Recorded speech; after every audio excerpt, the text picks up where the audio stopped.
Hello guys, আমরা কিন্তু অষ্টমীর দিন দিদি বাড়ি চলে গেছিলাম। তো দিদি বাড়ি আমরা কিন্তু প্রত্যেক বছরই যাই, আর ওখানে গিয়ে ঠাকুর দেখি। আর নবমীতে কিন্তু আমরা দিদি বাড়িতে সবাই মিলে একসাথে খাই। তো এই দেখো, সকাল থেকে কিন্তু খুব তোড়জোড় চলছিল রান্না বান্নার।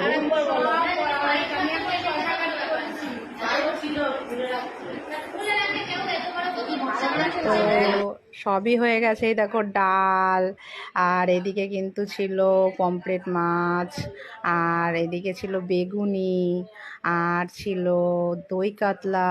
এই দেখো, এর মধ্যে কিন্তু দই কাতলা রয়েছে।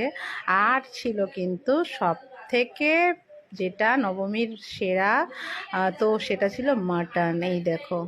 তো যাই হোক, আমরা কিন্তু সবাই একসাথে খেতে বসেছিলাম। এদিকে অতীশ কিন্তু দাদাভাইকে খাইয়ে দিচ্ছিল, আর ওরা কিন্তু আগে বসেছিল। তারপর কিন্তু সবাই একসাথে বসেছিলাম, আমার বর, দেওর, বরের বন্ধুরা, আমাদের জামাই, আর আমার জিজু, আর আমরাও বসেছিলাম। তো আজকের মতো কিন্তু ব্লগটা এখানেই শেষ করছি। আর একটা ব্লগ নিয়ে আবার খুব শিগগিরই আসবো।